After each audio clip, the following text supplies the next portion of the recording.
इसी क्रम में मैं हमारे समाज के जो हमारे अखिल भारतीय बंजारा महासभा के अध्यक्ष हैं भाई स्वरूप सिंह जी से निवेदन करूंगा कि वो आए और सूक्ष्म में जो माननीय मंत्री जी को सभी अतिथि बोलेंगे, माननीय मंत्री जी का निवेदन है कि अतिथि जाएंगे अपनी सोच में अपनी बातों को कहते हुए सरकार तक अपनी बात को रखें। धन्यवाद। तुम्हारा काम फिर पूरे स्टेज पे भेजना।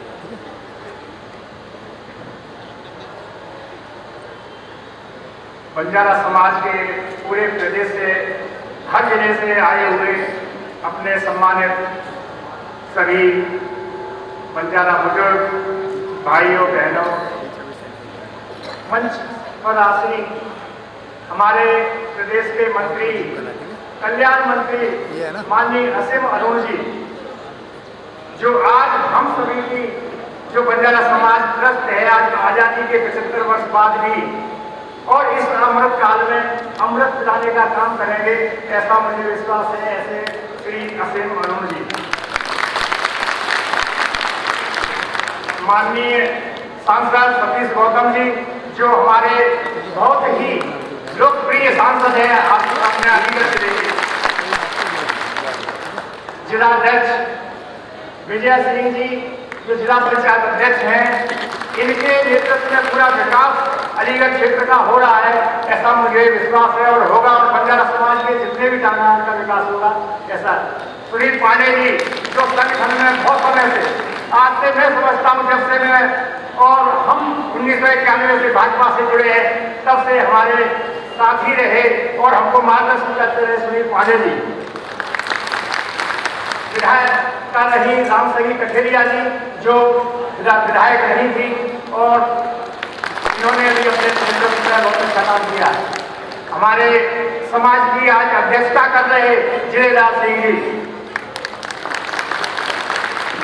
सम्मानित मंच, पत्रकार बंधु भाइयों और बहनों, माननीय मंत्री जी, संविधान हमें जोड़ता है, तोड़ता नहीं। संविधान का काम हमारे उन जो वंचित, शोषित, पीड़ित हैं, उनको न्याय दिलाने के लिए है और आगे आने वाली पीढ़ी को उनके विकास के लिए है, ऐसा संविधान में है। लेकिन इसमें कुछ कमियां हैं और इसी कमियों के कारण समय समय पर संविधान में संशोधित होते रहे हैं और होना भी चाहिए, क्योंकि बहुत सारी जातियां ऐसे हैं जो झूठ गई हैं। उस समय आजादी के बाद बहुत ही जल्दी में ये सब उस जमीन की स्तर तक नहीं पहुंच पाए, जो जातियां छूट गई हैं, उन वंचित लोगों को उस दिशा में आरक्षित करना चाहिए, जो आज बहुत ही उस पायदान पर, जो हम कह देते हैं कि बहुत ही नीचे के पायदान पर जो समाज है, मैं समझता हूं कि आज के तारीख में बंजारा समाज जैसे कोई भी नीचे के पायदान पर नहीं है।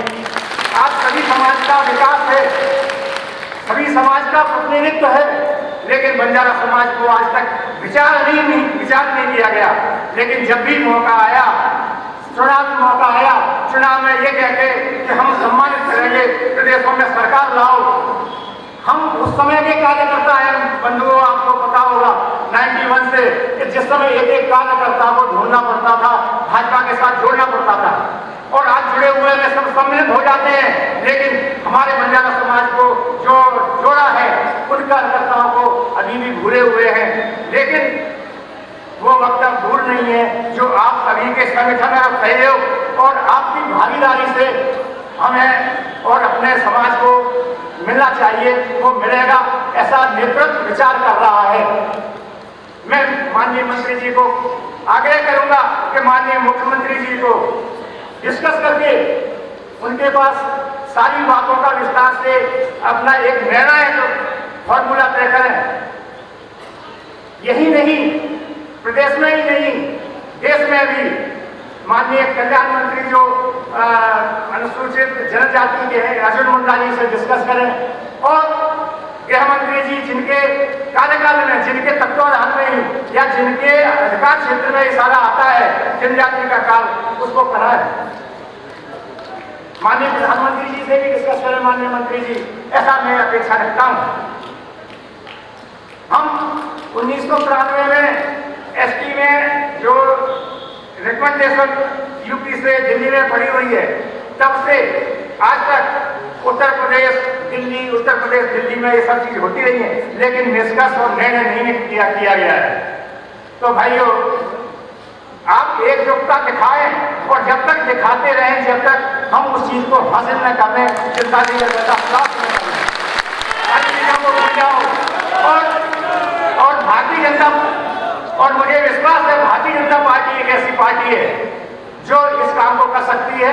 और हमको जो है आश्वासन मिला है। आश्वासन कैसा मिला है?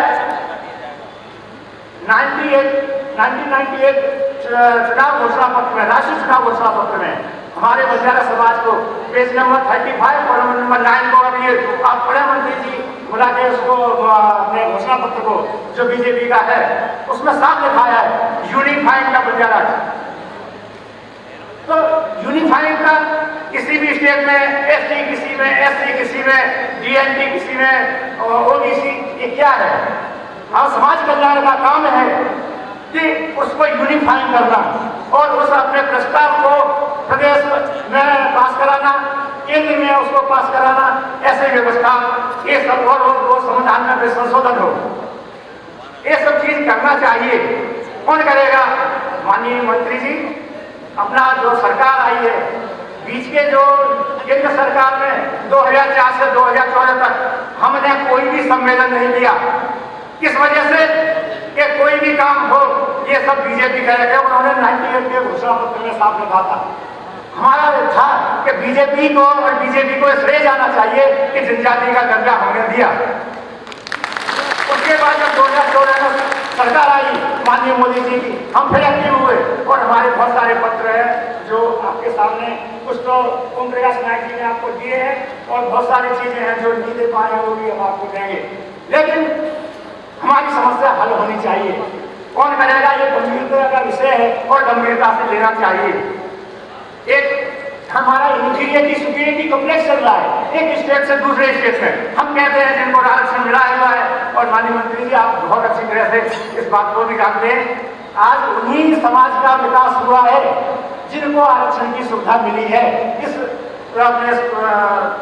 इसके संविधान में जो संशोधन हो गए नहीं हो पाए, उनका संविधान में संशोधन हुआ, लेकिन हुआ। अब एससी एसटी समाज यूपी में हमारी एसटी की मांग है। क्यों एसटी की मांग हमने क्यों की? एसटी की क्यों नहीं की? उसका भी एक रीजन था। ST 7.5%, ST 15%। हम एसटी का कोटा क्यों अपना करें? हमने एसटी का जो कोटा है 7.5%, हमने उसमें से, क्योंकि मुश्किल से 1% भी नहीं है एसटी यूपी में, इसलिए हमने एसटी की मांग की। ये भी एक गंभीरता का विषय है, लेकिन नेतृत्व कोई भी गंभीरता नहीं दिखाई आज तक। तो मैं कहता हूं कि आपको भी असीम अरुण जी साहब, आपको श्रेय जाना चाहिए इस चीज का, क्योंकि you are active in speed. और मैं इसके साथ ही अपनी कुछ जो और डिमांड है उसको मैं कर रहा हूं। जनजाति का दर्जा, नंबर 2 अपने राजस्व का, हमारे मुख्य गांवों से दूर टाटा बस्ती बसी हुई है, उनका आज तक रेवेन्यू विलेजेस नहीं है, उनको राजस्व गांव घोषित होना चाहिए, जिससे सुविधाएं मेरे गांवों के मेन विलेजेस के अंदर रहेगा उन गांवों में। तीसरा है कि बंजारा टाटा विकास बोर्ड बनना चाहिए। ये क्यों कह रहा हूं मैं? 2003 में माननीय अटल बिहारी वाजपेयी जी, उस समय जब प्रधानमंत्री थे, लाल किले से भाषण आप निकलवा लेना मंत्री जी, 2003 का भाषण, उन्होंने बंजारा समाज का स्पष्ट नाम दिया। उन्होंने बंजारा समाज को स्पष्ट, क्योंकि ये पहला ऐतिहासिक उनका भाषण था जो किसी समाज को लेके उन्होंने लाल किले पर बात कही हो, बंजारा समाज का नाम लिया हो। एक ऐतिहासिक, उन्हें मालूम था कि बंजारा समाज ही एक ऐसा समाज है जो डेडिकेटेड है, समर्थक है, बीजेपी का समर्थक है, और इसका हम कल्याण करेंगे और ये समाज हमारे साथ रहेगा। हमारी केंद्र में सरकार बनेगी, हमारी प्रदेशों में सरकार बनेगी। क्यों हमारा प्रयास था जिस समय में, मुझे याद है जब मीटिंगें होती थी 90% हम काम करने के पीछे ओम प्रकाश नायक प्रदेश का काम करते थे। उस समय ये था कि किसी तरह से केंद्र में सरकार लाए, किसी तरह से केंद्र में सरकार लाओ, लेकिन उसका इशू तो हो, कोई कारण तो हो, उस कारण को लेके हम लोग चले। और आज उसके बाद केंद्र में सरकार बनी 1997, 98, 99 पूर्ण बहुमत से सरकार बनी, 2004 तक चली, 2003 का उनका भाषण था।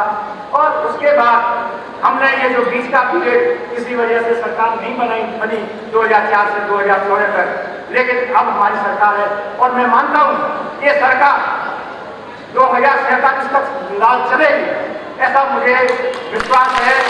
और बंजारा समाज को कभी भूलना नहीं चाहिए। एक ऐसा समाज है, एक यही समाज है जो भाजपा के साथ खड़ा हुआ है और हमेशा खड़ा रहेगा। बाकी और समाज सब अपने लालच में, अपने स्वार्थ में इधर उधर हो जाते हैं। इन्हें स्वार्थ है तो अपने विकास का, क्योंकि एक ही समाज मुख्य धारा में जुड़ना चाहता है मानव, वो जो आज तक मुख्य धारा में नहीं है। तीसरा है, हमको चौथा पॉइंट है कि जब भी चुनाव आए लोकसभा के, विधानसभा के, हमने पिछली बार भी विधानसभा के लिए 5 सीट मांगी थी और 5 सीटों में से क्या एक सीट भी दोबारा नहीं हुई। क्या प्रदेश नेतृत्व देख रहा है बंजारा समाज के लिए? बाकी समाज के सब लोग उन समाजों को, उन लोगों को भी उठा के एमएलसी पहले मंत्री बना देते हैं, उसके बाद में फिर उन्हें उसको एमएलसी चुनते हैं। लेकिन बंजारा समाज का कोई कार्यकर्ता नहीं दिखा उन्हें कि एक बंजारा समाज का कार्यकर्ता भी एक दे दिया जाए। अरे मंत्री न बनाओ, एमएलसी बनाकर छोड़ दो, समाज का काम करे।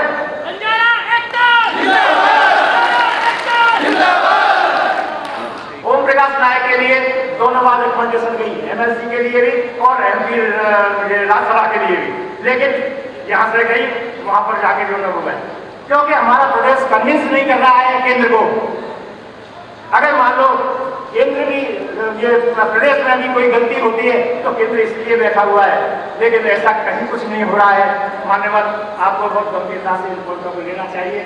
दूसरा और 5वां पॉइंट है हमारा कि संगठन के किसी महत्वपूर्ण में नहीं है, कहीं पर भी महत्वपूर्ण संगठन में, प्रदेश स्तर पर किसी संगठन में कोई जिम्मेवारी का पद हो जिससे समाज को जोड़ के रखा जा सके।